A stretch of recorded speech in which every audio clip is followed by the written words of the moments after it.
Good morning, everyone. Welcome to our third live session in our empowerED education advocacy platform. And for this Sunday, we just want to thank you and pray for a lot of blessings for everyone who's watching us right now. We're very much happy and grateful that you are here. It's been a challenge. It's been a challenge really on how we could continue thinking about what's happening right now. And just to share everyone, I think we have been experiencing strong rains for the past days, and we're working on the backside, behind the scenes right now. We have encountered a little bit of technical problem, but we're going live right now, and we hope that everything will be fine. The rest of the speakers are already with me. They're just at the back end of our studio. But yeah, a very good morning, happy Sunday, a blessed Sunday to everyone. What is our session for today? On our first session, live session, I invited my fellow Global Teacher Prize Finalists from the Philippines to share what has been happening in their school communities as they prepare for the classes at this time of the pandemic. We missed my friend Ryan Homan and Dr. Jesus Encelada. And what we did was to really plan out again a part two for this session. And we work on the theme reaching all learners. It will be very, very interesting because Dr. Jesus Encelada works, or his school community is, he worked in an indigenous community indigenous group back in Iloilo. And it's very interesting to find out how he has been preparing for the incoming school year at this time of the pandemic. Another one, Ryan Homan from Sorsogon. You've seen his story in Maalaala Mo Kaya. And he will be sharing a lot of his effort again, especially this time. I think the main interest right now is how do we involve parents at this time of the pandemic when we do a lot of self-paced learning. Ryan will be sharing to us. And then, of course, I have a very close friend of mine, a fellow Ilocano who has been, a trailblazer in the use of technology. It's very interesting. His name is John Paul Viernes. You've heard him in a lot of sessions in EmpowerED. But I'm bringing him back again because he will be sharing how he uses technology at this time of the pandemic to reach out to teachers. You will find out later that despite being a very tech savvy teacher, he knows that his context in his school will not pretty much allow him to do 100% technology, but he's using technology tools to reach out to teachers because he is also a very, very good trainer. And then, of course, a very, very important person in the life of and work of Global Teacher Prize in the Philippines, our director, ICO director, Director March Ballesteros will be here. All right, so I will be bringing them already on the screen, but before I do that, may I ask you again to continue putting in your comments, all your thoughts as we go live today. Send in, if you're on Facebook or on YouTube, make sure that you go to the empowerED Facebook page or YouTube channel so that we can see your comments. We can see your comments and then bring them up in our discussion. All right? So thank you so much. And then I'm just going to give a shout out to my mother who's been watching me ever since and been a cheerleader. That her name's flashed on the screen, Floresa Toscano. She's been really watching all the way from Abra. So, hi, Nanang, there. And then, of course, use the hashtag EmpowerEdLive and hashtag ReachAllLearners. For those who will be asking, certificate of participation will be given once you accomplish the evaluation at the end, after we finish and you participate in the discussion. Also, we've been asked. There is no presentation. There are no copies of presentation because these are live sessions. So we want you to participate, listen, and jot down. All right. So I will now start bringing in. Let's welcome Global Teacher Prize finalist in 2018, Ryan Homan. Ryan, Hi, hello. good morning. Good morning, everyone. All right. So Ryan is live in Sorsogon. Sorsogon, yeah. Sorsogon. And then let's try to bring in Dr. Jesus in Salada. Dr. Jesus, how are you? Very, very good. I have fixed my, technological problem, so I'm back. All right. Uh, So there we can hear Dr. Jesus now. mhm. Thank you very much. Yes. Thanks, God. Okay, okay. We're very happy Dr. Jesus all traveled all the way to the city in Iloilo just to be with us. So we want to take advantage of this moment that he is with us right now. And then of course, John Paul. All right. Hi, good morning everyone, and to all my fellow Ilocanos na Imbaga Bigat. All right. We're representing the Ilocanos right now. And speaking of another leader in education who's also an Ilocano, Director Marge, how are you? Hi, good morning, everyone. Hi, Jim, Ryan, Doc Jesus, Hello. Hello, and Doc John Paul. March. Good morning, good Yes, morning. another Ilocana here from Ilocoslovakia. All right. Yeah. So we've been very happy. We've been encountering some technical problems a while ago, but we're happy that we're ready right now. And may I ask everyone to introduce themselves? Director March is here with us. You've known her. She's been one of the most helpful people in the central office for the Global Teacher Prize. I'm gonna ask her to introduce herself first. Maybe give us an update about what's happening right now. Maybe if she can put in some information, because later on she will leave the discussion but be back for our part two. So before I remove her from our screen, Dr. March. Hi again, and good morning. So, what have I been doing this past 3 months that I am here? Uh, Further around 350 kilometers away from where Jim is. Oh, well, one, I have been following a number of things. One is attending meetings, not only here, but also overseas, and bringing you guys not only our Global Teacher Prize ambassadors to fora or symposia, or even we now call them the webinars.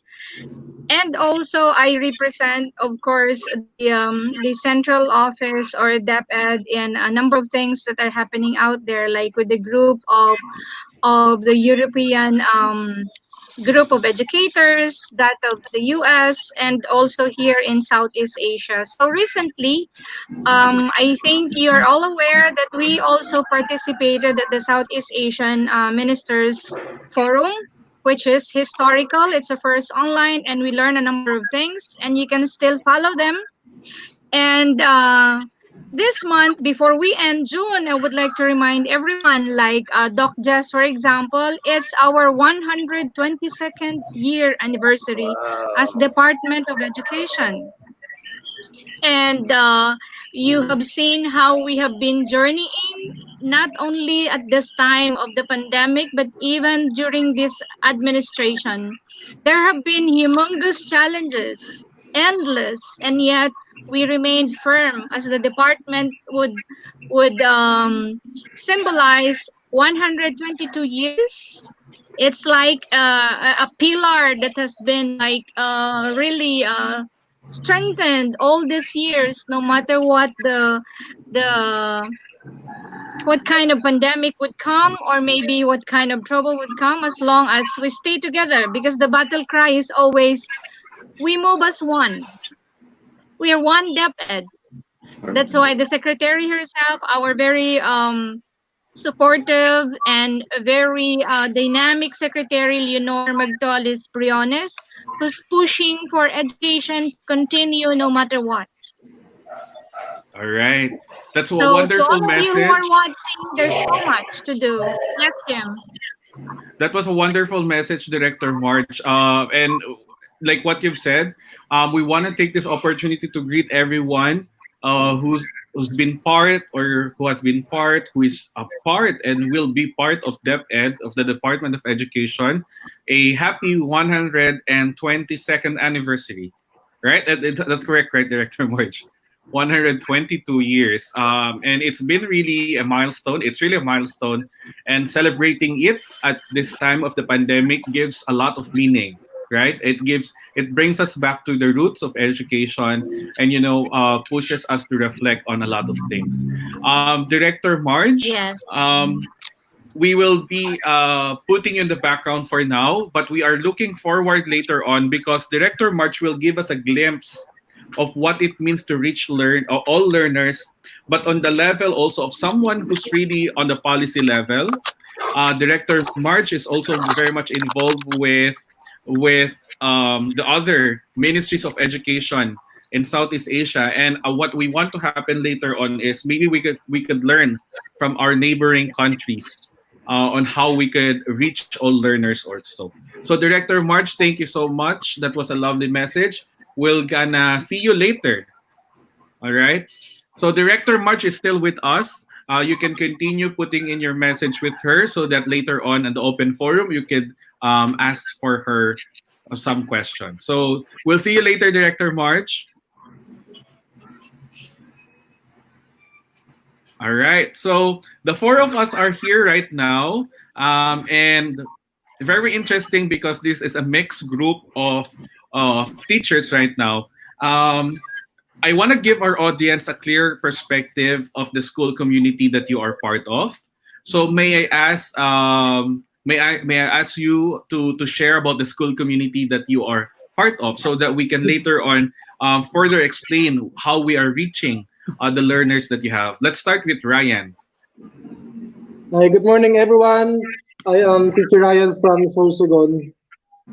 So Or- our school is located in the coastal area. I am newly transferred to Binisitahan Elementary School, and it is a big challenge for me because I am new to the school. So just last week I transferred to my new school. But before that, my first school, my former school was in the mountain in San Jose, Donsol, Sorsogon. Along the river, we need to cross rivers and to climb mountain. But unfortunately, I serve less fortunate people, kids. So that's why I did my best to give my knowledge, my skills to share to them, and of course to help our community to uplift quality education. As of this moment, we were able to at least bring this school to the greater heights. Jim. Yeah, thank you, Ryan. Ryan is new to his school right now. I think he only confirmed the message a while ago when we had our chat. Ryan is also leading a school community, but even before he led the school community, something that you want to share, Ryan, maybe you can share about your Balsa Basa, the very famous project that you have. Yeah, yeah. In my school in San Jose, uh, we used to reach the children through Balsa Basa. So Balsa Basa is a floating school and library during Saturdays, Sundays, or even holidays. Together with my volunteers, nanay teachers, batang maestro, we reach our students, especially those who cannot go to school, who are always absent because they help their parents and cultivating the lands. Um, they cannot go to school because they're helping their parents uh, in earning daily living. So I don't want to see them. I don't want to them to be left behind. That's why we conceptualize this balsa-basa, the raft as a mode of transportation, and of course, with our stakeholders, we were able to set up a library because they help us to provide materials, books, and of course, trainings for these nanay teachers. So it would be easy for us to realize our dreams, our battle cry, our challenges, because of the sponsors, the stakeholders, we work as one, we work together to realize the our dreams that no one will be left behind. So Balsa Basa, it is a means of bringing education to the very home of our learners, especially nowadays. They cannot go to school, they just stay at home. So we bring ourselves with my volunteers. We used to um, we used to go to their house before when I was still in San Jose, but that was very challenging because we need to cross rivers, climb mountains, and of course the reluctance of the parents. Mahirap kasi parents are very uh, they resist from us because before they don't understand why do we need to bring education to their home. But I explained to them very well that our purpose is to is to help their kids, to help their children to read, to help their kids to encourage, to inspire to go back to school. And after a year, we were able to inspire children, parents at the same time. They are now pushing their children to go to school in high school or in college. So, sobrang thankful ako sa kanila kasi even though maraming challenges, but I changed the mindset of their parents. They are now my helpers. They are now my volunteers as nanay teachers. Actually, we were able to set up home-based learning programs.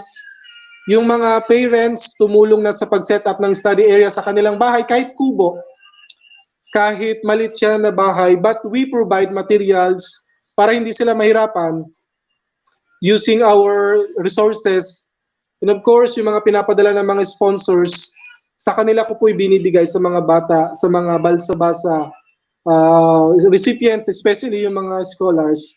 So, parang madali na po sa amin na ginagawa ito dahil yung mga parents, well-motivated, nakikita kasi nila na grabe yung passion namin, na ayaw namin na may mga bata na hindi pumapasok. So yung support nila po, nakuha na po namin 100%. And in fact, yung parents na mismo yung nagpo-provide ng mga home-based learning centers. Kaya hindi pa po dumarating yung pandemic na COVID-19, we are ready for the home-based learning program ng DepEd. Kasi ginagawa na po namin ito 7 years ago. May mga printed modules na kami na they are used to do it. So, acquainted na po yung mga parents and yung mga teachers. So, I am sharing to everyone that we can, if we were able to do this before, we can do it now because this is the solution. We have to cope up with the new challenges. We have to adapt new changes.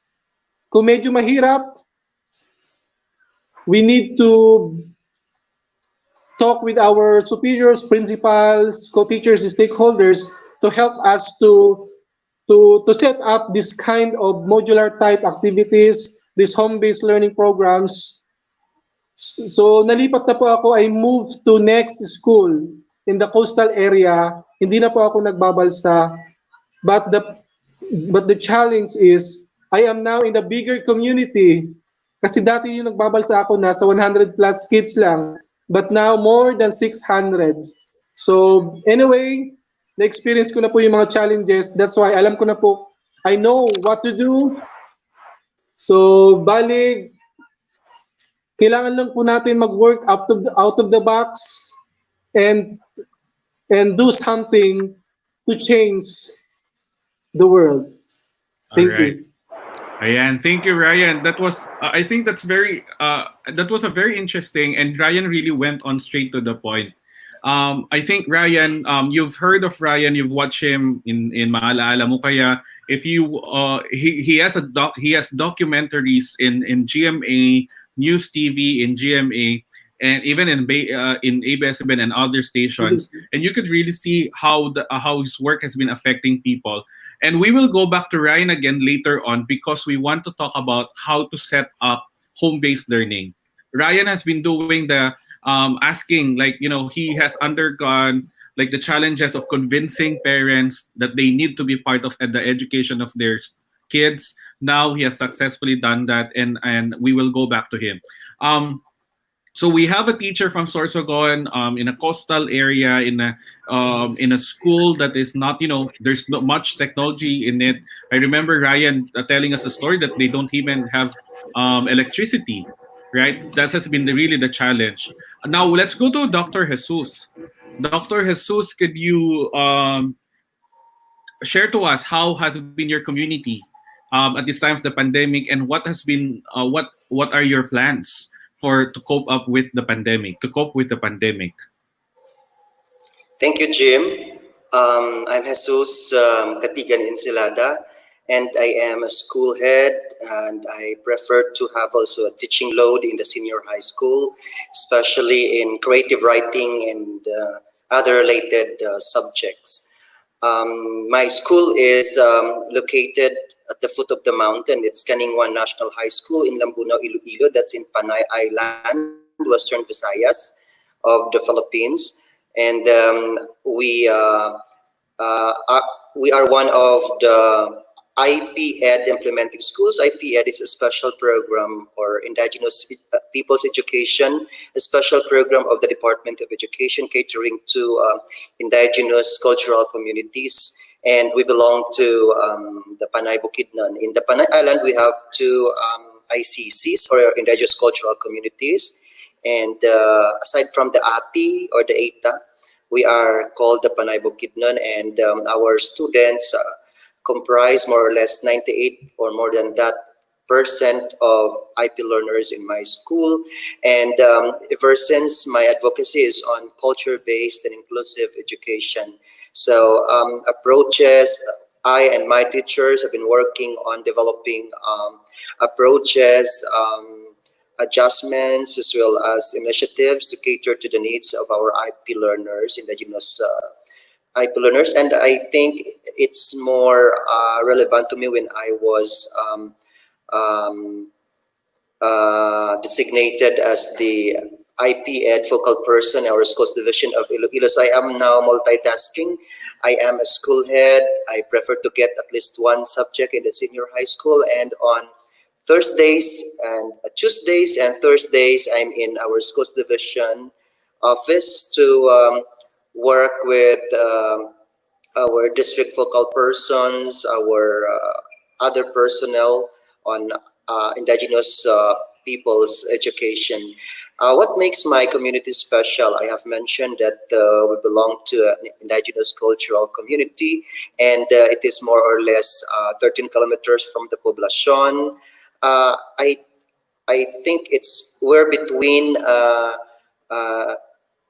we're just at the middle when we are going to have two points, remote area, and then the center or the capital. We are at the middle. We are not too remote, but we are more or less 13 kilometers from the center or from the town proper. So just imagine that. And we have also hilly areas in my place where my students live, and most of them have to hike or walk from home to school. They have to cross rivers, is what I have also experienced during my childhood days. So right now we are finalizing our learning continuity plan, and we are working on the most possible way on how we could cater our indigenous learners, considering that we have also challenges when it comes to geography and location. Thank you. All right. I just want to mention also Dr. Jesus Encelada is belongs to the same batch with Ryan in Global Teacher Prize, and Dr. Jesus was just one step away from winning the 1 million US dollar prize in 2018. And if you search on the internet about Dr. Jesus, his passion really is on Indigenous people education, and we're very much interested right now.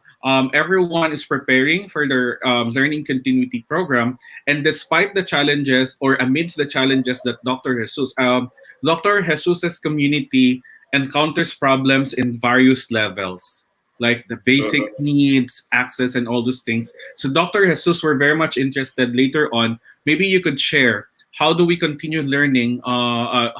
We continue reaching even our learners who belong to the indigenous people community, because there are a lot of studies right now. I've done a research. I did a talk yesterday on social emotional learning, and the research from UNESCO has mentioned that the most vulnerable group or communities are the ones that will be most deeply affected by the pandemic, because the school for them is a venues an opportunity to access basic needs. So let's talk about that later on. So, thank you, Dr. Jesus.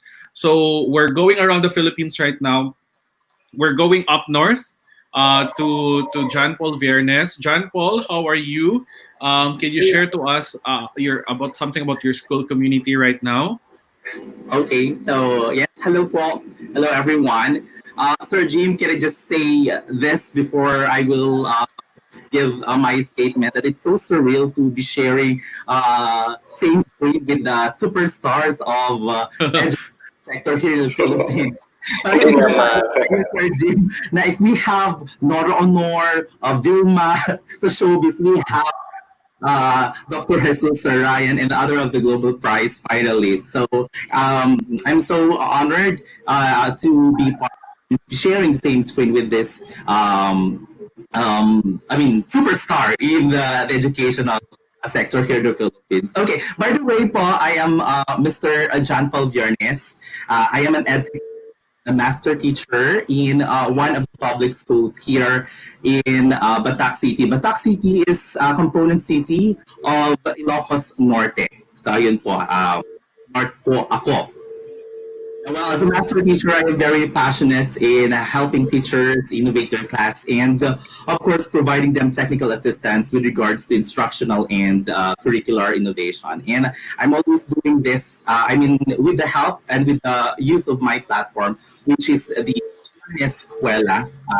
Yun po palagi po nagpo-conduct ng webinars and sessions, live sessions to help our teachers innovate their class with the use of technology and resources. Well, as a teacher, I always make sure to upgrade my skills and knowledge, and making sure, of course, to meeting the needs and providing the holistic development of our learners. So I'll just give you a picture kung saan po ako nagtuturo. Okay, so our school is located in the mountain. Batak City is an agricultural city. It's a pretty small school. There are only 9 heads manning this school. We have minimal funds. Alam ng DepEd yan, kapag small school, minimal fund lang. We have limited resources. We don't have internet connection. Like literally, no network at all. Kahit may cellphone man yan, walang signal talaga, kahit anong network. But we don't see them as limitation and hindrances. Palagi natin sinasabi to. We see them as opportunities to innovate and to think of ways to help our learners and to ensure quality education. We're very proud to say that despite the location of our school, many schools and division, as far as Bayo One City, have conducted benchmarking activities in our school to witness personally our best practices. So we're into contextualization, authentic learning experience, and innovative learning spaces.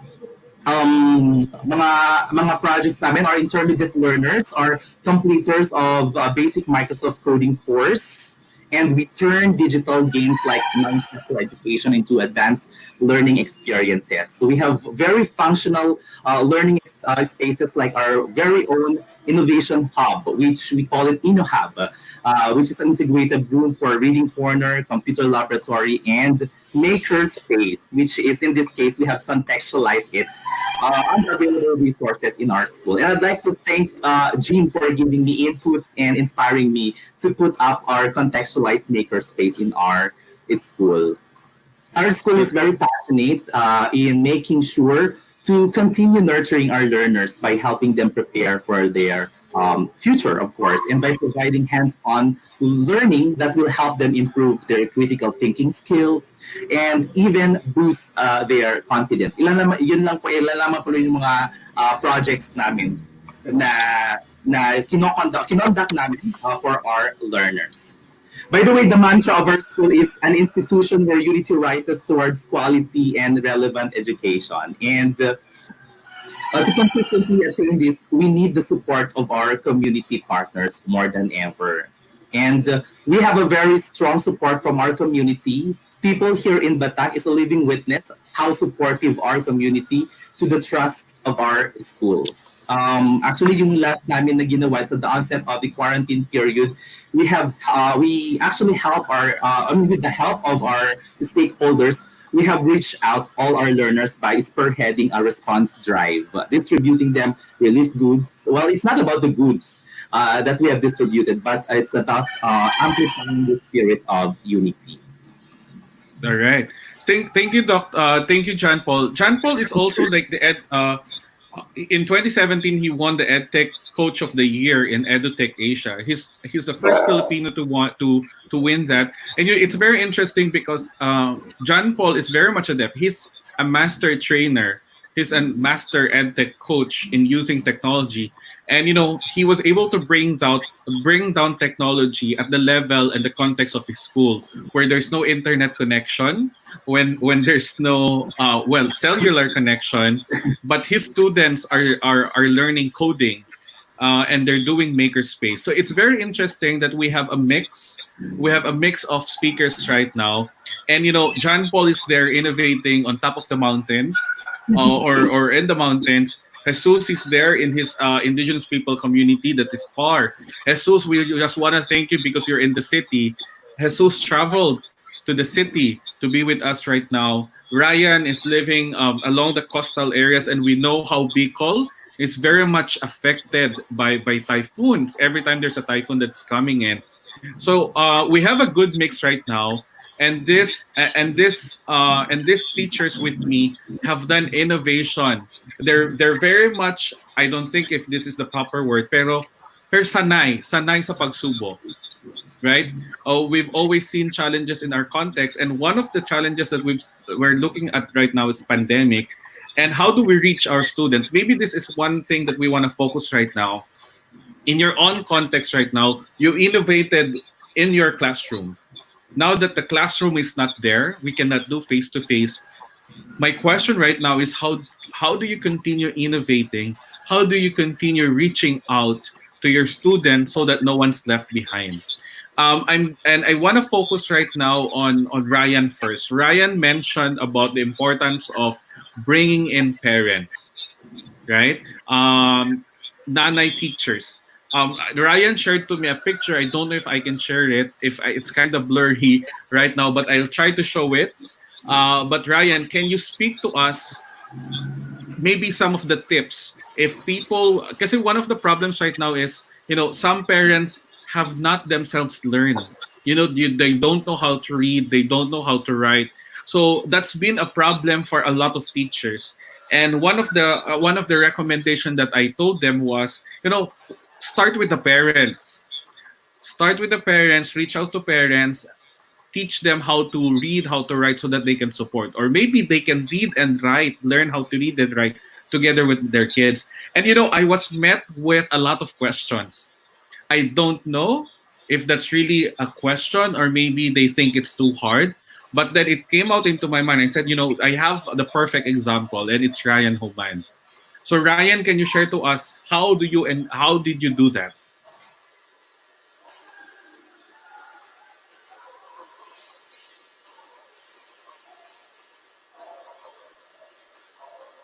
There were only three teachers.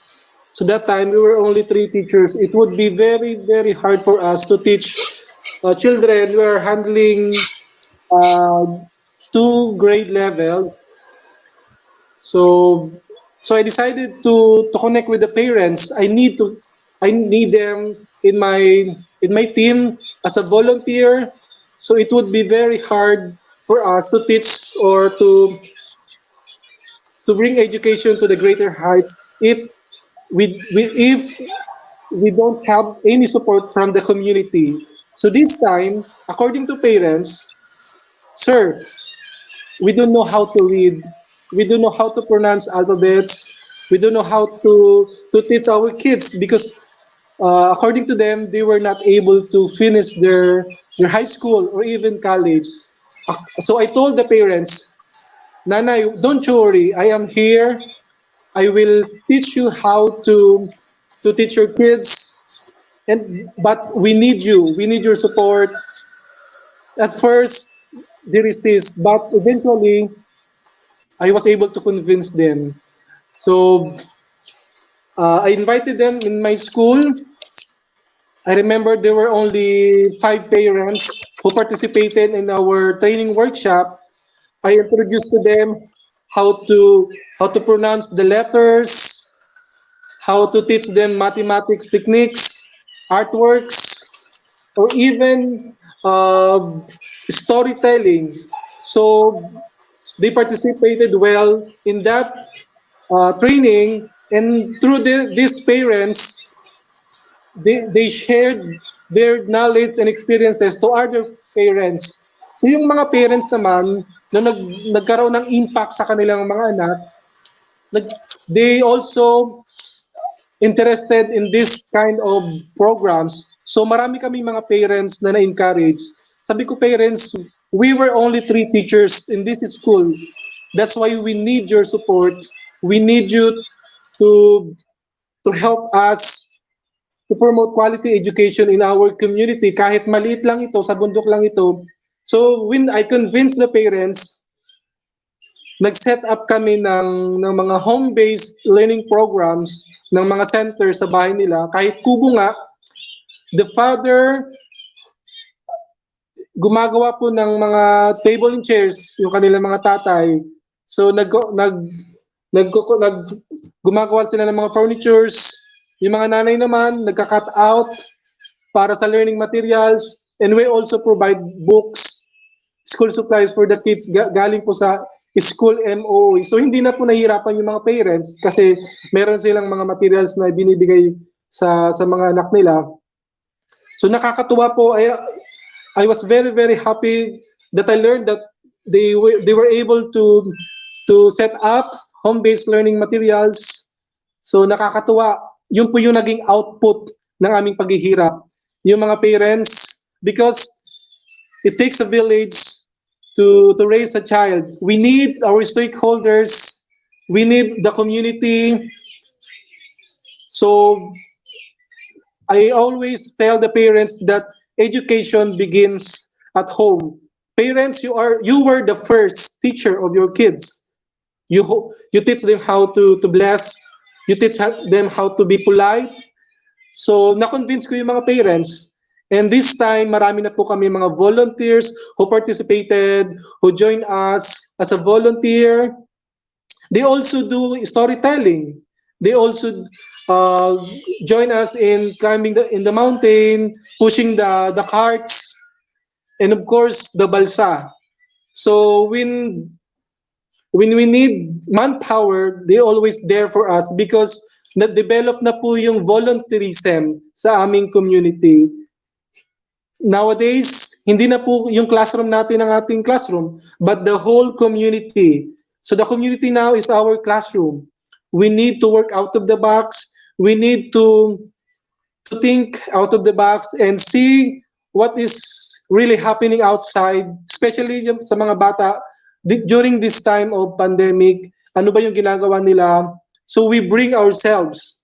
We bring the education to the very home of our kids. So hindi na mahirap kasi na-experience na po namin yung 7 years namin na program na ito. They're used to it. Alam na ng parents ko anong gagawin. Kumbaga binabago lang namin, ina-update namin yung mga materials, yung mga modules. So with the help of course of our module writers, sinishare sa amin, and yung mga sponsors namin na nagbibigay ng funds for printing ng mga modules, ng mga materials, ng school supplies. So yan po, dahil din po yan sa technology, kaya namimit ko yung mga sponsors outside of the country. Nagko-connect lang sila, nagpapadala ng pera. So as long as you have a good innovation, a good plan, your continuity plan for this time, marami yung tutulong sa atin, especially sa mga teachers, principals. Don't be afraid to think out of the box. Just talk to your stakeholders. Just present your innovation, your continuity plan this time of pandemic. I am sure they will support you. They will help you to realize your plan during this pandemic. And nakakatuwa kasi yung mga teachers, they are very good in technology. They can help us kasi hindi ako masyado techy, hindi ako magaling sa technology. So I need the support of the teachers para sa mga pag-download ng mga materials, and parents, to all the parents out there, even though you were not able to finish your high school or your college, as long as you have the passion to help your kids to teach, you need to collaborate with your teachers, school head, and they are giving you the training workshop for the teaching reading, mathematics, storytelling, and of course setting up home-based learning centers at home. Hindi na po mahirap kasi nowadays our parents here provide their own little space, table and chairs, cabinets with books. We provide books for them. So hindi na po mahirap for the kids to learn at home. Kasi home-based learning na po yung plan namin this time kasi wala po kaming face-to-face, dinidiscourage po namin. And napakasaya po ng mga parents because they have their own materials. They have their own school supplies which we provide for them. So we continue to motivate parents, and we have this house-to-house training workshop. I cannot gather all the parents in the school, so I have to take extra effort for the house-to-house training workshop together with my volunteers, teaching them one by one. So it's hard for us, but for education, I will take the risk. Sir Jim. All right. Thank you, Ryan. I think that was very inspiring. I think this is what we want to happen right now. We've been really saying that teachers are the new frontliners. Once the school year is begins, even right now, teachers are the frontliners. Why did I bring out Ryan Homan's experience? It's because when I did some workshop, and these are workshops for a lot of teachers, and then there are some public school teachers, and they would say that they have a hard time thinking about solution. But Ryan is telling us, there are a lot of solutions. It really boils down on how much dedicated and how much ready we want to really serve. Some people, so Ryan and his volunteers are doing, they're doing house to house workshops, and it's very difficult to gather. I'm pretty sure Ryan asks permission from the members of the task force because we need to clear that out also. Ryan does not just go there. He asks permission, he coordinates. And then, there are also other instances. One of the things that I suggested is, if you want to gather parents and you want them to, to learn, you don't need to gather them in just one place. You can, I remember there is a scheduled, when you get your SAP, SAP or the Ayuda, diba, it's very possible to gather one people, but with precautionary measure. That's also one way.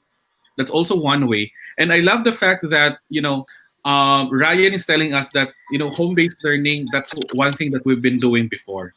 It starts with dedication, it starts with a vision.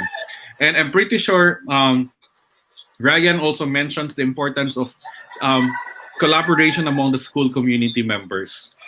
Right? I think that's very, very clear. Ryan says we don't have much fund.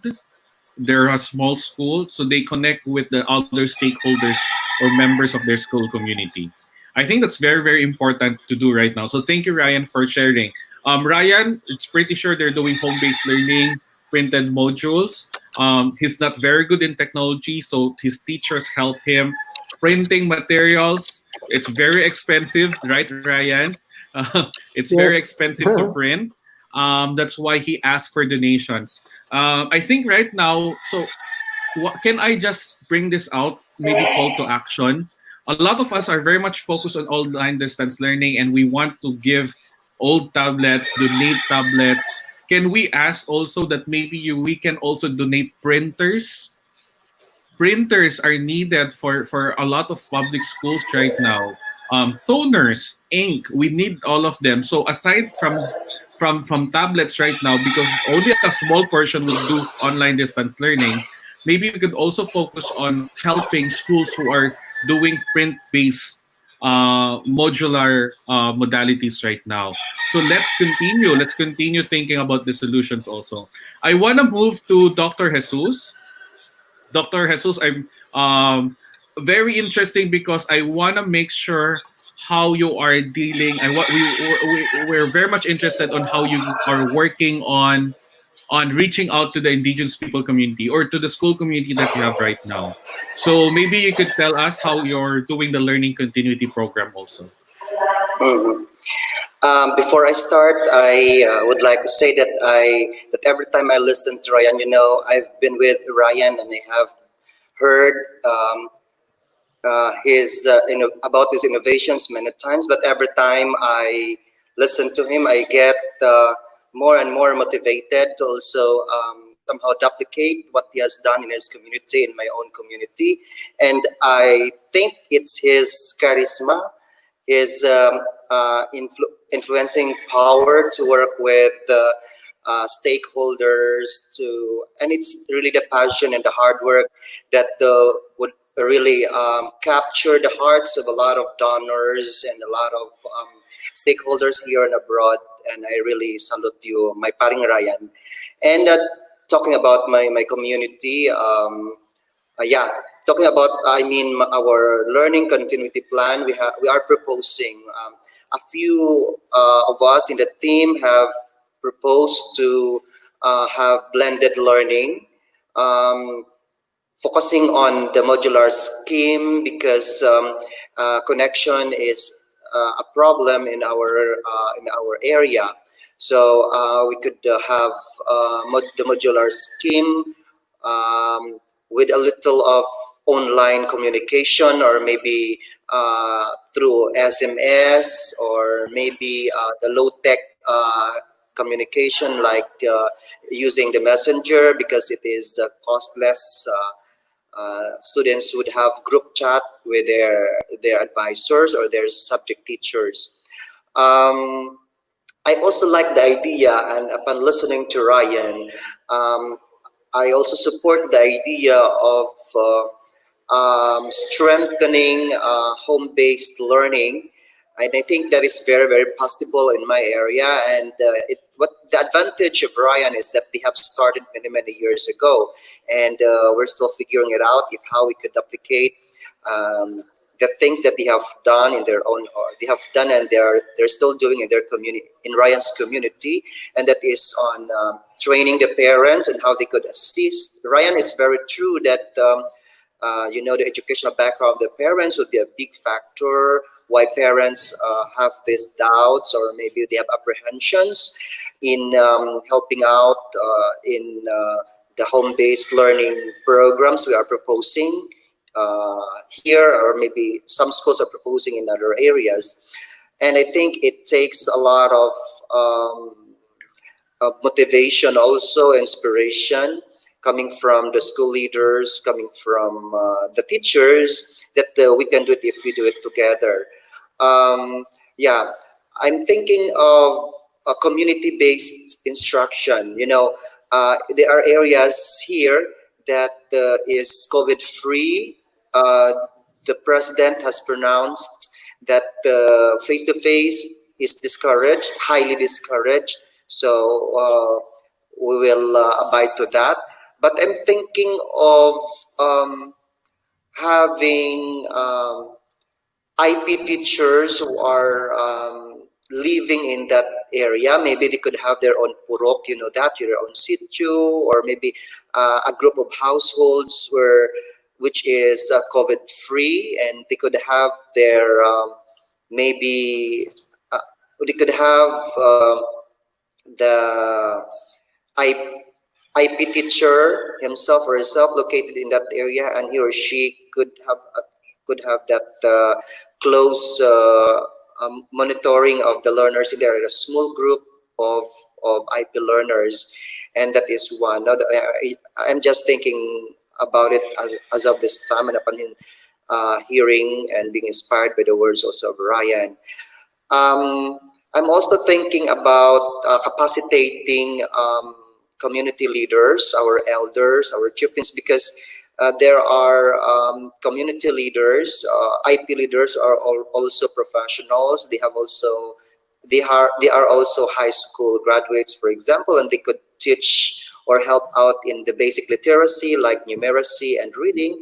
And we have also professionals. We have fresh graduates, those who are waiting to take the LET, and we have also LET passers who have not yet entered the RQA, or the registered qualified applicants, the registry of qualified applicants. Maybe they could help out. Our division is working on choosing para teachers.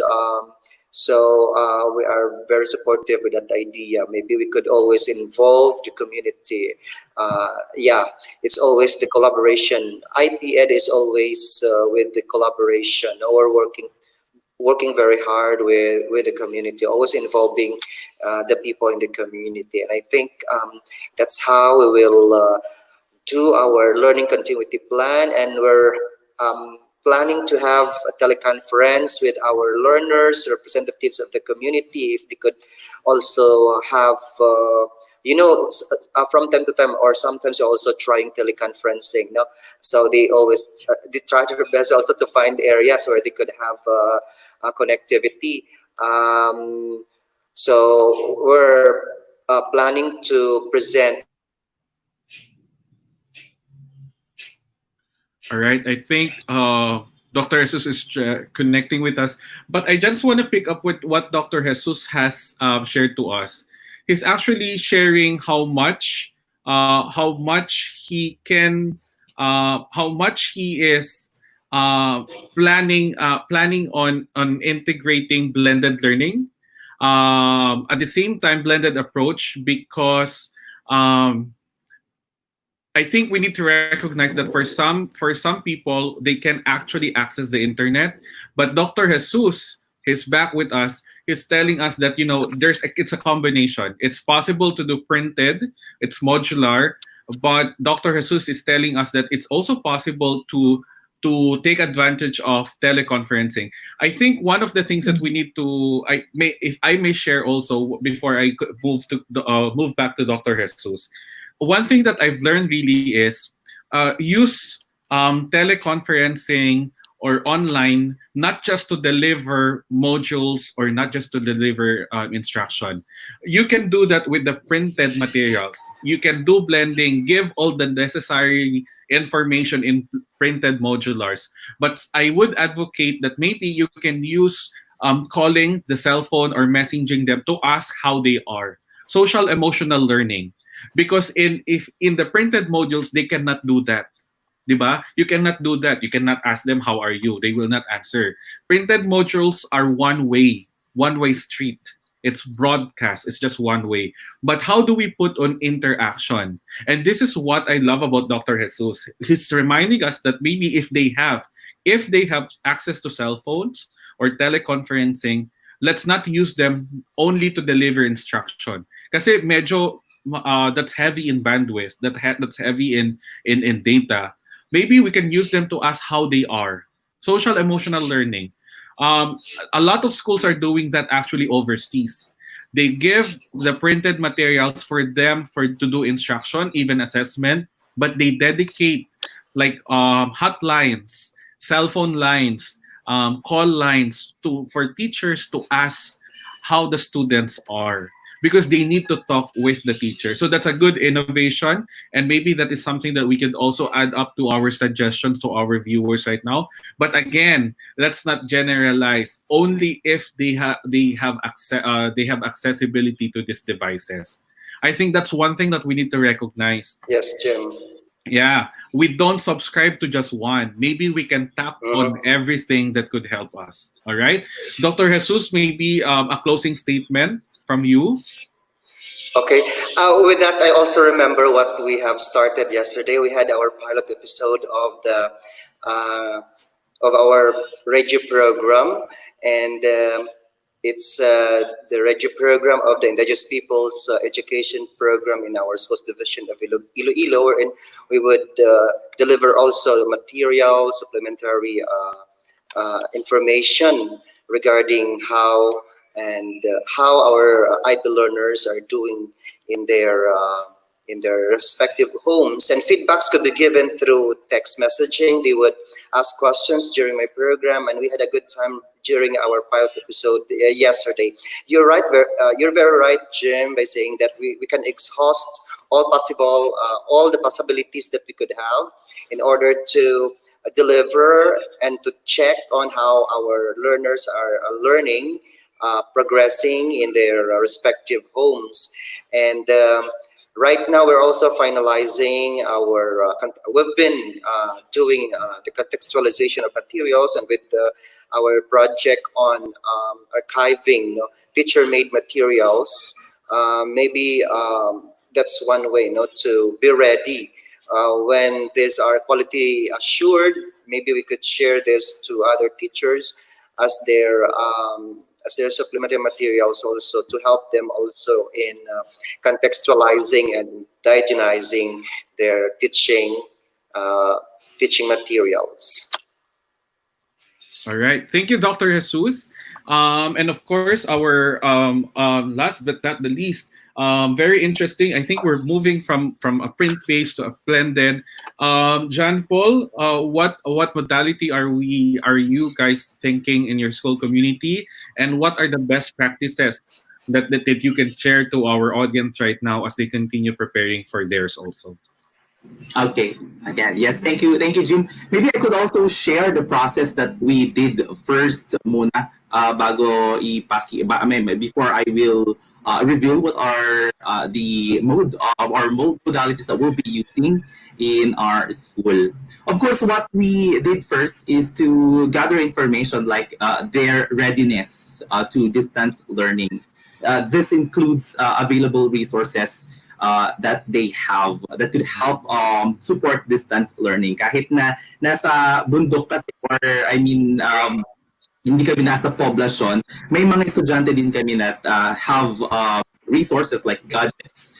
Mine, like 60% of my student or pupils last school year have at least a smartphone. So what we're doing is we're maximizing the available resources that they have, most especially now that we are facing this educational crisis.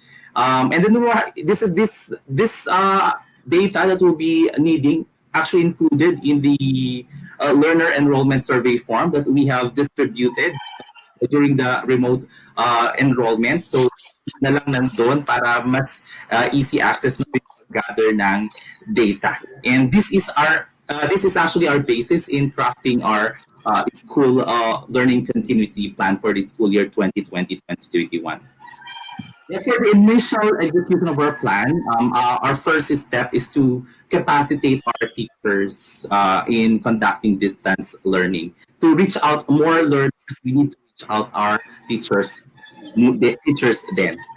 Where we are currently conducting our virtual in-depth or in-service training that focuses on flexible learning modalities, provided, of course, by the Department of Education under the Learning Continuity plan. So the title of our virtual inset is Start Blending, Evolving to the New Norm of Teaching. That's 4 sessions. So the first one is about designing a blended learning class utilizing yung 4D ni Sir Jim. So thank you for that. And the second and third session focus on utilization of offline multimedia platforms, fostering independent learning. And then the last we have educated it in evaluating learning resources, of course, aligned to the standards of the Department of Education. Hand in hand with the capability building, our teachers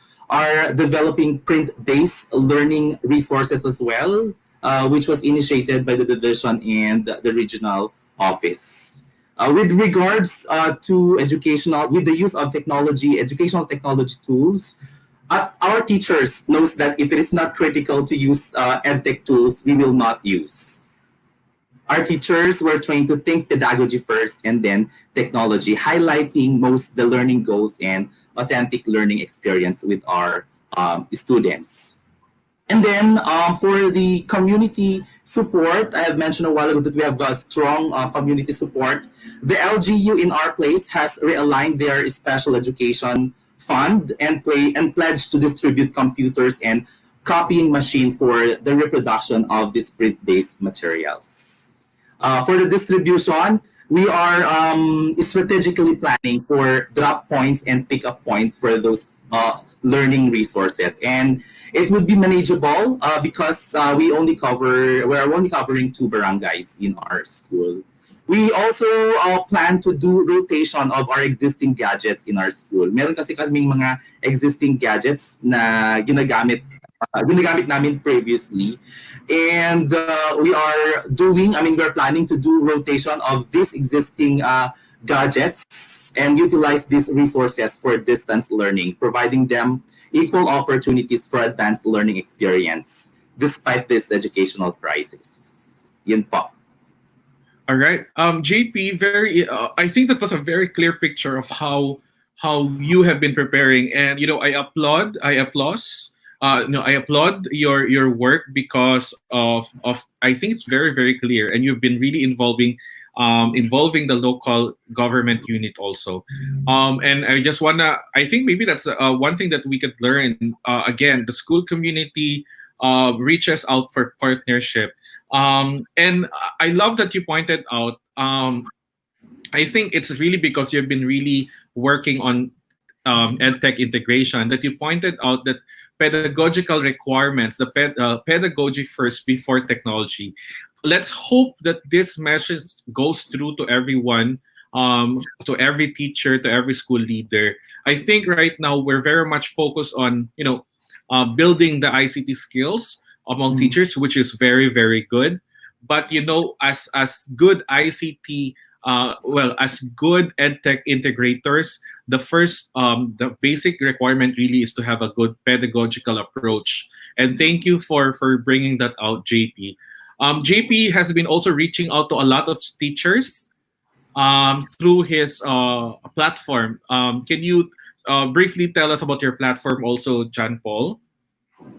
Oh yes, my platform is Viernes Escuela Live. So in there, I conduct a regular webinar or professional development session, live professional development session with regards to instructional and curricular innovation. So we've been there since 2018, and it's actually a growing community.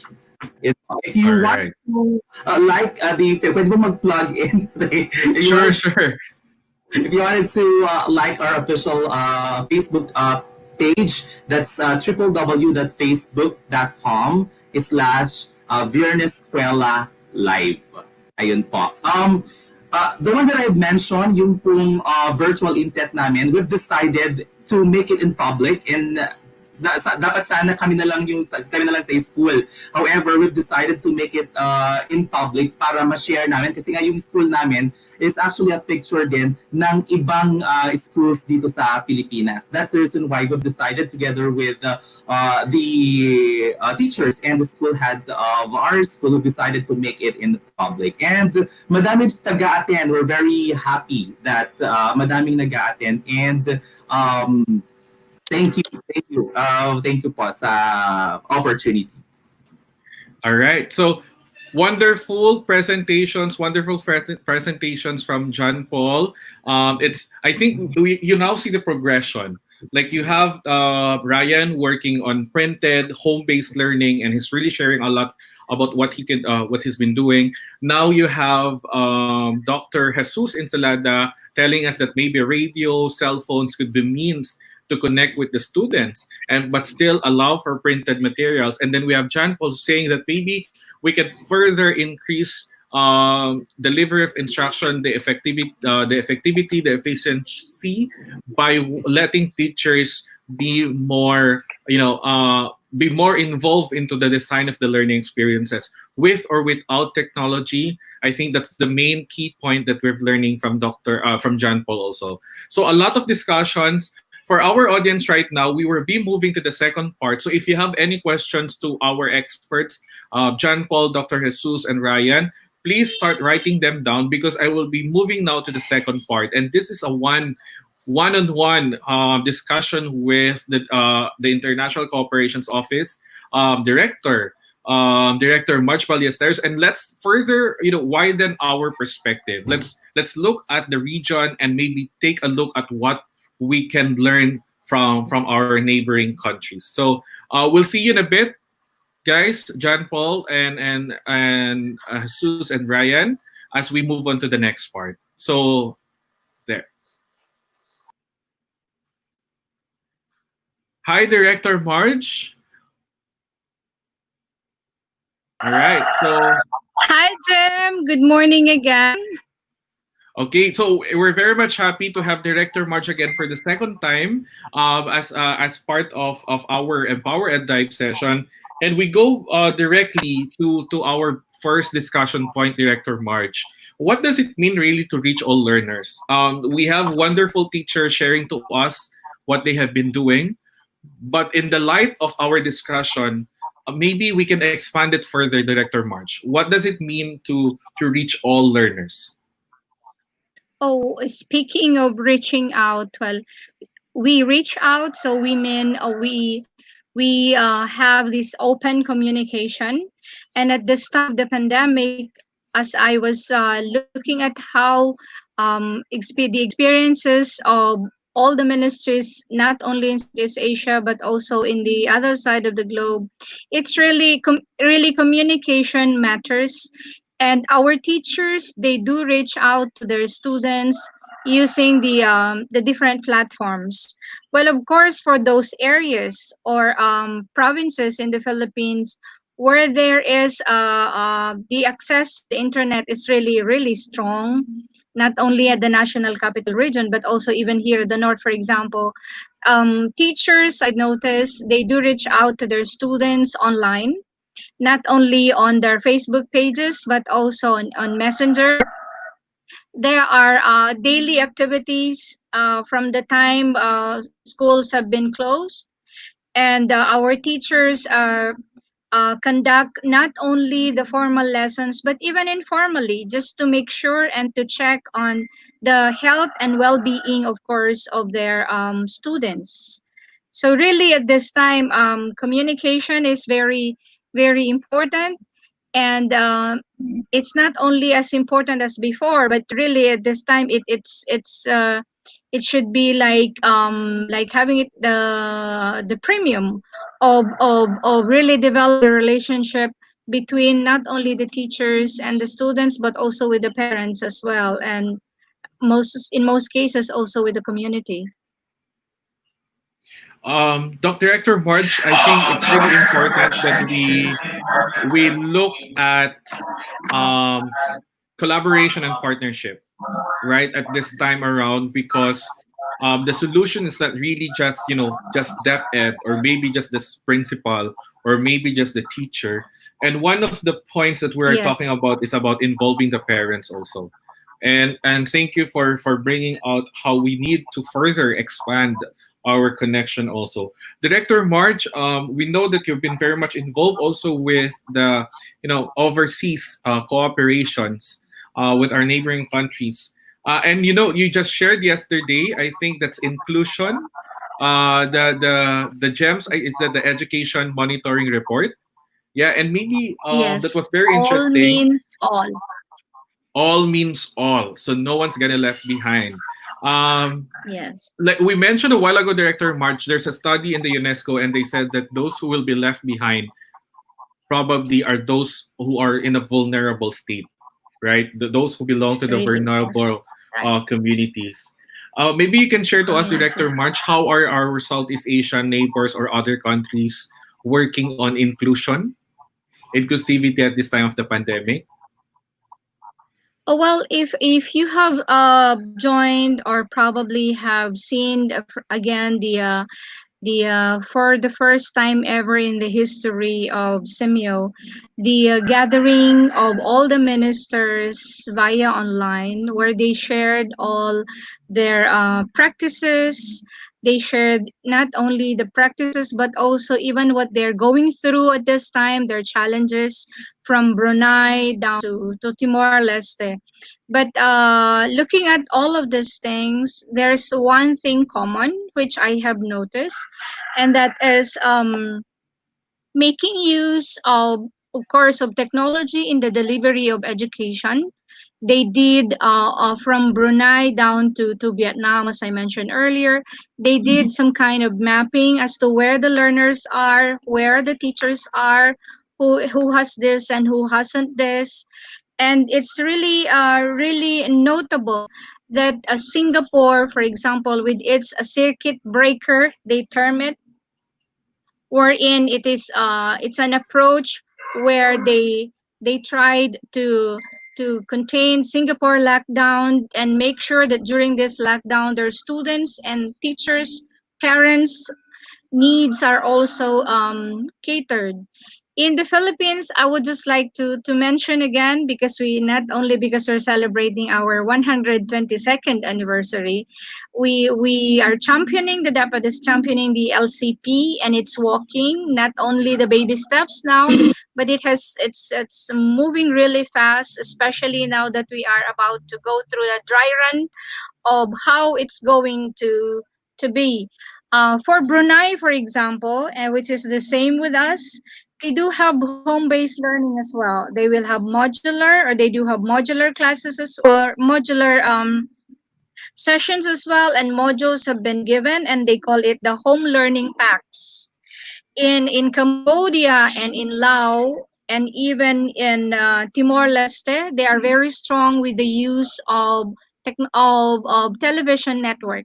So with partnership, they now deliver education via the television, and so lessons are broadcasted, especially to areas where really there is no access for internet.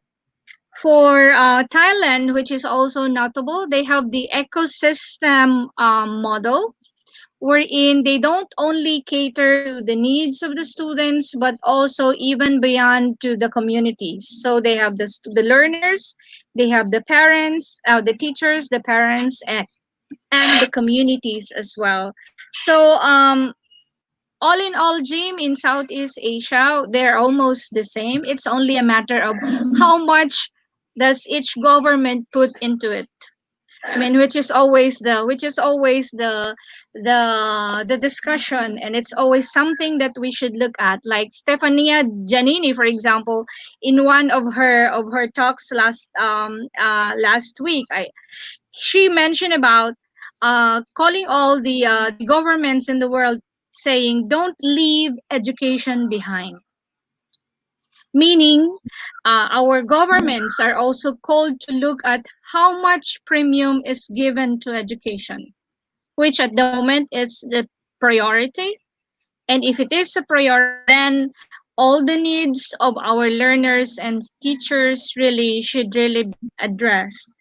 And in yesterday's session with India, for example, with East Asia, it was with the Russian team, India, even I think Bhutan was even there, and Russia was there, and they invited, I think, the guy from, or the minister, the new minister from Kenya.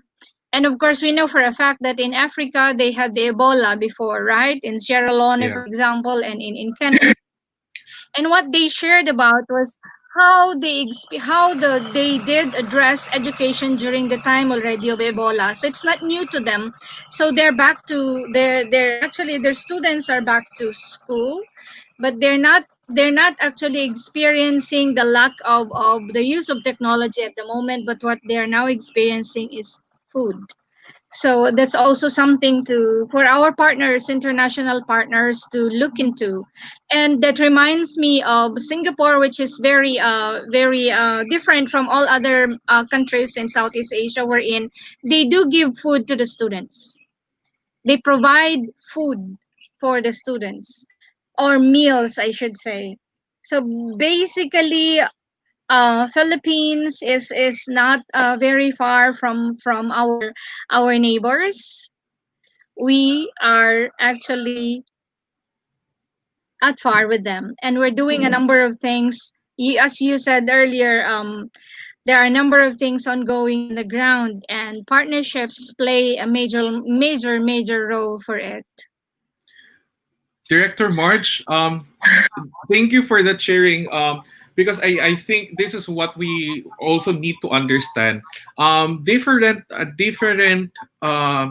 are different modalities that we are expecting to adopt right now, and it's good to know that that for for a lot of educators also, something that they would like to do when they go online is to look at the best practices also of other countries. Like for example, you mentioned about Yes, home learning packs, and we call it like modular or learning packets to others. But in a way, I think yes, we're doing the same thing, bridging. And yes, and I think what we want to do here is there are different modalities that we could take, and the Department of Education has already told us that based on your context, you need to understand your context to better decide on what you will have to adapt as a mode of delivering learning.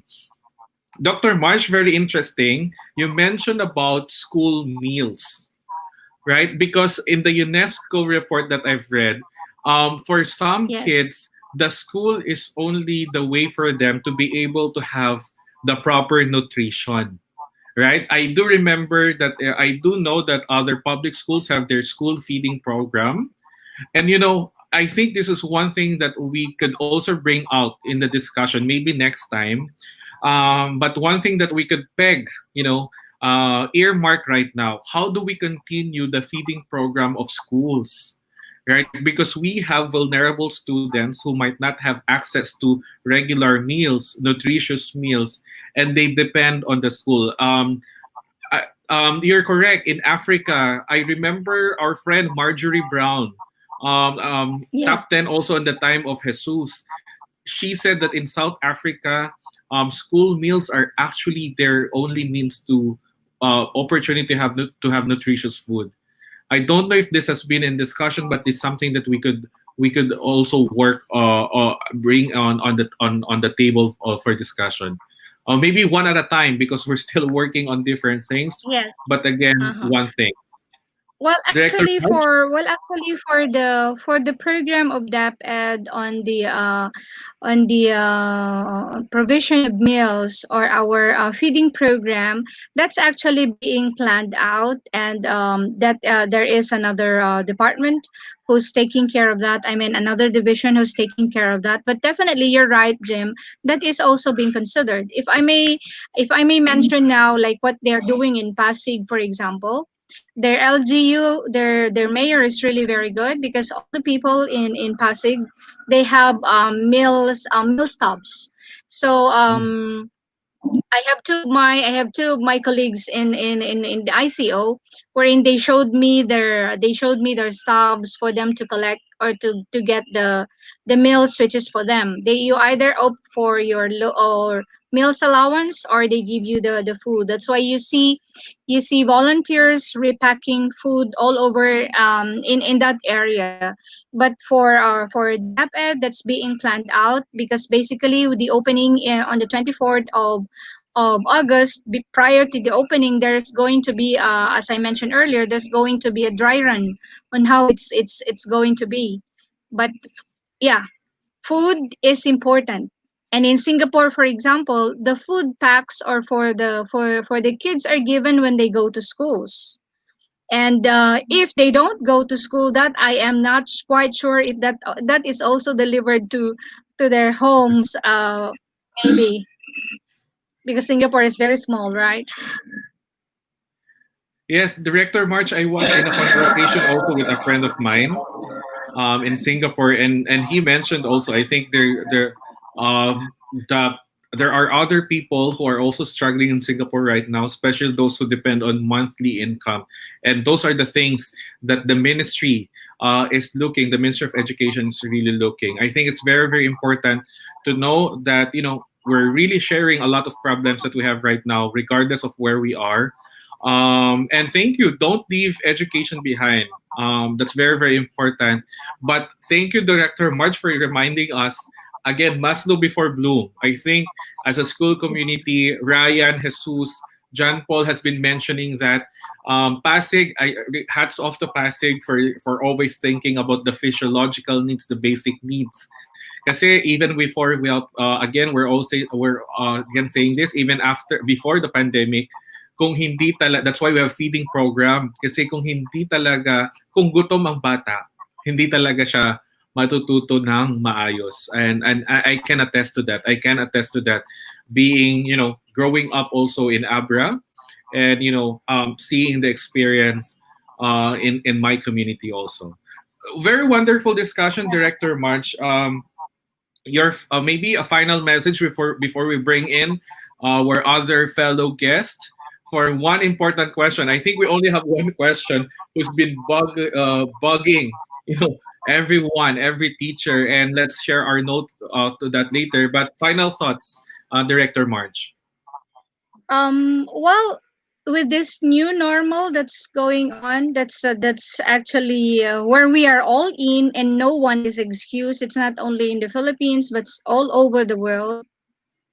We just have to keep ourselves healthy, not only physically but also mentally and emotionally. And this, as a rejoinder to my boss, my beloved secretary, Leonor Magdolis Briones, we are actually looking at the safety and well-being of our teachers and especially our learners. That's why, again, the 24th of August opening is not face to face. It's going to be using all forms, not only the flat online platforms, but also in partnerships with our LGUs. Learning will take place. Education will and should continue. So whatever you're feeling right now, you're down because August 24 is coming. It's normal to feel that way. But have that welcoming attitude. And also, while you welcome and you embrace that kind of this new normal that we are all in now, you also have to make yourself adapt. And adapting is another thing, as Jim has mentioned in the first episode last time. So, dear teachers who are watching, let's face it, we are frontliners. So, be brave and try to make things happen. The agenda is very clear. Education must continue, and all governments should really take this opportunity at this time not to leave education behind. That's why both houses are very supportive. If you're participating the online discussions that are being done in Congress and also in the Senate. So to Jim, thank you for having me this morning. I hope I shared a bit. And to our teachers and learners who are watching, do not be afraid. This too shall pass. Yes, thank you. Thank you, Director March. I think you were able to share a lot of thoughts. I think the bird's eye view, the perspective that you're giving us is always been very, very helpful. I'm gonna bring in Ryan, Jesus, and John Paul. We only have one question actually that is really, affecting, bugging everyone. It's really the parents. If we wanna do home-based schooling, asking them to supervise, asking them to help. How do we involve them? How do we get their yes? I mean, they don't have any choice because that's really what's happening. But how do we help them understand? Like Ryan is an expert in this, and Ryan has told us that it does not happen overnight. You have to continue talking and talking to them. Your thoughts, maybe in just a brief statement, because we're almost ending. Brief statement. How do you bring in the yes or bring in the parents on board? Let's start with maybe John Paul. Okay, so to the parents, siguro, don't be too stressed in thinking for the shift to digital learning because there are different learning modalities that the DepEd is, the Department of Education is giving us options. And this is to ensure delivery of quality education despite this educational crisis that we are facing. So yun na po, don't be stressed kasi nga just like Director March, madami pong learning modalities na binibigay ng Department of Education as the option to ensure quality education or continuous quality education despite, again, this pandemic. And then, of course, hand in hand with giving them option, support na rin. Just like what we are doing in, we are planning to do in our school. Yung rotation of the available gadgets or available resources that we have, and the support coming from the LGU that they have pledged to provide each barangay po with copying machines so that it would be easier for us to reproduce these printed materials. And I like also what you have mentioned on yung teleconferencing. Like hindi lang siya for feedbacking purpose, but of course it's a one way of checking them kung kumusta sila. And of course rin yung teleconferencing, we involve our parents as well. Hindi lang yung mga learners, tanungin natin yung mga parents kung kumusta yung mga learners, kung ano na ba yung progress ng kanilang work, kung may problem ba sila. So, ayun po. I believe dito matitest na yung creativity at pagiging resourcefulness ng Filipino teachers. Right. Thank you, JP. Wonderful sharing and wonderful suggestion also. Dr. Jesus, how do you get the parents of indigenous communities? I think it's very important that you have already established rapport, working rapport with the parents. You have already immersed yourself with them. You are very familiar with them, and it's easy for you to convince them to work with you. In our case, it's but normal for parents to feel apprehension or to also get confused as to how their children should learn in the new normal. And I think we could use as many platforms as we can in order to reach out to the parents if face-to-face is not possible. So it's very important. Constant communication is very important, and we have mentioned about that. When we talk about communication, it's not just one-shot communication, but it's a continued communication. And I think it's very helpful, as what I've said, if you have already established very good working rapport with them. It's easy for you to convince them, to explain to them how they could help in the learning of their children. Like, for example, the survey that we have conducted is also very important, wherein we had the inventory of the parents who are capable of helping out their children at home. And not just parents, maybe older siblings could help, older siblings who are professionals themselves, older siblings who are able, no, to help their younger siblings in their with their modules.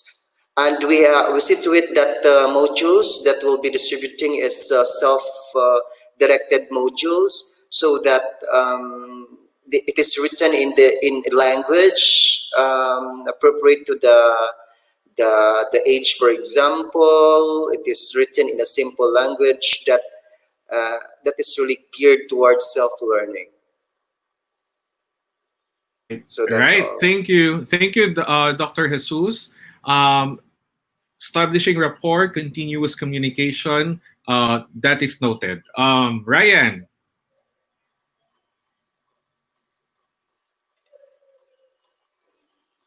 Stakeholders that education must continue. So, every time na nami-meet ko yung mga parents, kasi hindi ako pwedeng mag-gather sa kalsada, sa mga kapag nakakasalubong ko sila. So, para kung sirang plaka na paulit-ulit yung pagkampanya that education must continue. I'll give my platform, I explain my proposals about the learning continuity plan, and I was able to get their big yes, because they used to it, and I made an assurance that we will support the materials, the school supplies coming from our school MOE, and then the parents were very happy to hear that statement from me. So no matter what happened, despite this pandemic, education must continue. Right. Thank you, Ryan. It pays. It's worth it kahit maging sirang plaka ang mga teachers, just to convince parents, don't give up, because if teachers give up on students and parents, sino pa? Meron pa bang natitira, right? So I hope we don't give up, because in the end, if we give up, then wala na talaga. So we keep on kahit maging sirang plaka tayo, okay lang, as long as we don't give up with our students. Director Marge? I'll pick up from there, Jim. Don't give up. Because by the time we have given up, or when the time comes that we give up, then we are also giving up the future of all the millions or billions of learners who are counting on us, teachers. So to our parents, I know it's not really easy to say yes, especially if they are on top of their priority is on the wellness, health and the well-being of their children.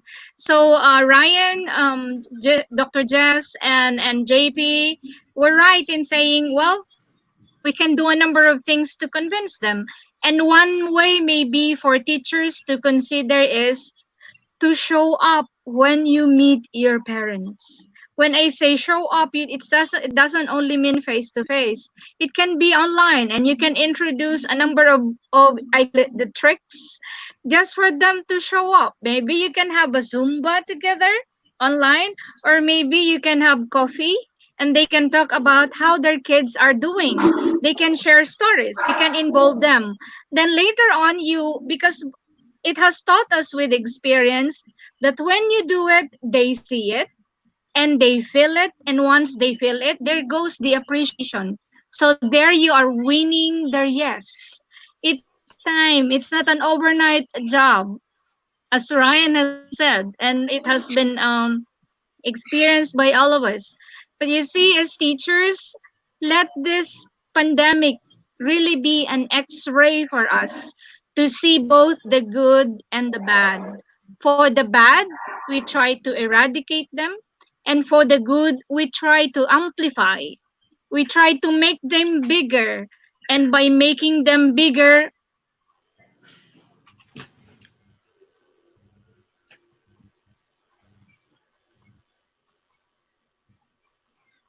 Ayan, I think nawala ata si Director Marge.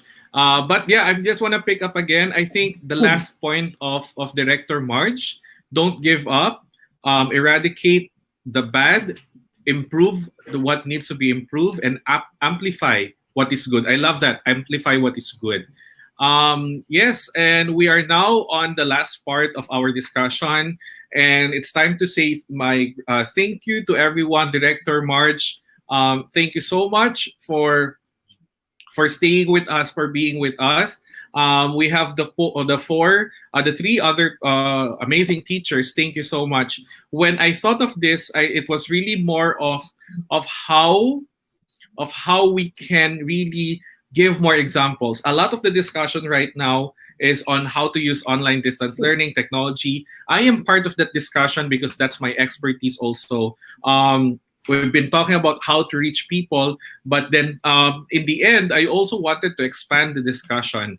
Expand the discussion in such a way that we do not only talk about technology right now, but we want to talk about everyone who's been really part of everything that we're every area, every sector that we want to get involved with. So for this part, I am so happy that we are able to focus on other means, modalities of delivering instruction, even without technology itself. And it's very clear now. I hope that's very, very clear. We now have answered what if we don't have internet, then don't do online distance learning. These people have shared to you how other modalities could be very, very effective. But more importantly, I think the biggest learning that I have right now is a collaboration and communication. We model it to our students. We teach collaboration in class, right? We teach collaboration in class. We teach them how to communicate in class. Now is the time to model them. Teachers, school leaders, now is the time to really show what collaboration means to our students, to show what communication means to our students and to everyone. Some are saying, is this just positivity? It's optimism. This is resilience. This is what we mean by resilience. It's not just looking at the positive things. It's actually having the optimism to bounce back. I think that's very, very important. Bouncing back from what we are experiencing. Grit, resilience. So we're not romanticizing resilience right now. Every speaker has actually mentioned we need to work with everyone in the many departments, sectors. Everyone is accountable. That is resilience, making everyone accountable so that we can bounce back together. So we are all in this together. Sana hindi lang siya hashtag learning as one, healing as one. Let's make it real. I think that's a very, very challenge. Let's make it real. So again, optimism, resilience, grit, collaboration, that's what we are picking up at this time. So thank you so much to everyone. Maybe you can say your goodbyes now to our Director March. Thank you again. I hope you don't Thank you, Jim. magsasawa for helping empowerED, our platform. Dr. Jesus, Dr. Jesus drove over. He's in Iloilo City. I've visited his school actually. Medyo malayo po yung school niya. I've been in his school and we appreciate this. Ryan in DepEd Sorsogon and John Paul in DepEd Batak. So thank you so much. Really, really helpful to our audience right now. We appreciate. Please continue sharing about the empowerED platform and the very nice content. Very amazing content, the speakers that we have right now. So thank you so much for tuning in. Please continue to subscribe in the different platforms that we have. For those asking about the evaluation and the certificates, yes, you will have a certificate for this session, but you need to do the evaluation because the evaluation will ask you what you have learned from this session and what are your plans. So medyo hindi po siya easy, ha? Kailangan din po natin mag-share. So thank you so much. Happy Sunday to everyone who's been participating. And we look forward. Just a glimpse, our session next meeting is how do we create modules? How do we create learning packets? And I brought in literacy experts. Literacy experts those who have been writing their books, so that they can help us also. So please tune in next week. So goodbye, happy Sunday, have a blessed Sunday to Bye. everyone. Thank Bye you, guys. everyone. Thank you. Bye. Bye. Bye. Ingat po, stay safe and healthy.